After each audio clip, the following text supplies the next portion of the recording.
Idli, idli, idli. My family don't like idli. They avoid. But I like idli. They can't avoid. అందుకే వాళ్ళకి విసుగు రాకుండా నాకు ఎక్కువ పని లేకుండా healthy and tasty masala idli ఎలా చేయాలో చూసేద్దాం. Let's start. Hi guys, welcome to our channel veggie వంటలు. ముందుగా ఒక బౌల్ తీసుకొని అందులో 4 కప్పుల బియ్యం, 1 కప్పు మినప్పప్పు, ఇడ్లీ మెత్తగా రావాలంటే 3 స్పూన్ల సగ్గు బియ్యం కూడా వేసుకొని 5 గంటల సేపు నానబెట్టి మెత్తగా గ్రైండ్ చేసుకొని మరో 5 గంటల సేపు నానబెట్టాలి. ఇలా నానబెట్టడం వల్ల ఇడ్లీ స్మూత్గా బాగా వస్తుంది. చూడండి, 5 గంటలు నానబెట్టిన తర్వాత చూడండి ఎంత బాగా వచ్చిందో పిండి. ఇప్పుడు దీనికి రుచికి సరిపడా ఉప్పు, కొద్దిగా సోడా పిండి వేసుకొని ఎక్కడా ఉండలనేది లేకుండా గట్టిగా ఒకసారి కలుపుకొని పక్కన పెట్టుకోండి. ఇప్పుడు స్టవ్ ఆన్ చేసి ప్యాన్ పెట్టుకొని ఆయిల్ వేసి అది హీట్ అయ్యాక ఆవాలు, జీలకర్ర వేసుకొని అవి కాస్త వేగాక 1 కప్ ఫ్రెష్ బఠానీ కూడా వేసుకోండి. ఫ్రెష్ బఠానీ దొరకకుంటే మనము పచ్చి బఠానీ తీసుకొని ఒక హాఫ్ అన్ అవర్ నానబెట్టుకుంటే సరిపోతుందండి. ఇవి కాస్త వేగాలండి, అంతే, ఎక్కువ వేగా అవసరం లేదు. ఇప్పుడు 1/2 కప్ బీన్స్, 1 కప్ క్యారెట్ వేసుకోవాలండి. క్యారెట్ తరిగి వేసుకున్నాను నేను, మీరు తురిమి కూడా వేసుకోవచ్చు. తురిమి వేసుకుంటే ఒక టేస్ట్ ఉంటుంది, ఇలా చేస్తే ఒక టేస్ట్ ఉంటుంది, అది మీ విష్ అండి.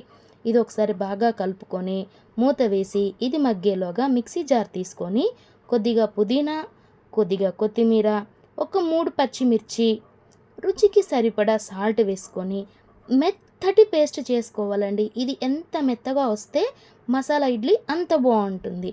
చూడండి, అవి చేసుకునేలోగా ఎంత బాగా మగ్గిపోయాయో. ఇప్పుడు మన పాత వీడియోస్ అన్ని ఓపెన్ చేసి అన్నీ ఒకసారి చూసేసి లైక్ చేసి షేర్ చేసి సబ్స్క్రైబ్ చేసుకోండి. మనకి రీచ్ అనేది చాలా తక్కువ వస్తుందండోయ్. మన ఛానల్ని మీరే కదా ప్రమోట్ చేయాలి, ఓకేనా ఫ్రెండ్స్? చూడండి, ఇలా ఒకసారి బాగా కలుపుకున్న తర్వాత రుచికి సరిపడా సాల్ట్ వేసుకోండి. మనం పిండిలోనూ సాల్ట్ వేసాము, పుదీనా పేస్ట్లోని సాల్ట్ వేసాము కాబట్టి ఇందులో కొద్దిగా వేసుకుంటే సరిపోతుంది. ఇప్పుడు మనం పుదీనా పేస్ట్ తీసుకొని పిండిలో వేసుకొని ఒకసారి బాగా గట్టిగా కలపండి. ఈ పేస్ట్ ఎంత స్మూత్గా ఉందో చూశారు కదా, ఇలా ఉంటేనే బాగుంటుంది. ఒకసారి బాగా కలుపుకున్న తర్వాత మనం ఇప్పుడు క్యారెట్, బీన్స్, పచ్చి బఠానీ అది కూడా మగ్గిపోయిందండి. ఇది ఫుల్గా మగ్గనవసరం లేదు, కొద్దిగా కుక్ అయితే సరిపోతుంది. ఎందుకంటే మనం ఇడ్లీ కూడా ఉడికిస్తాం కదా, అందుకోసమని. ఇది ఇలా వేసుకున్న తర్వాత ఒకసారి గట్టిగా కలపాలి. పుదీనా పేస్ట్, ఈ క్యారెట్, బీన్స్ మసాలా అనేది పిండికి పట్టాలి బాగా, కాబట్టి ఒకసారి గట్టిగా కలుపుకోవాలి.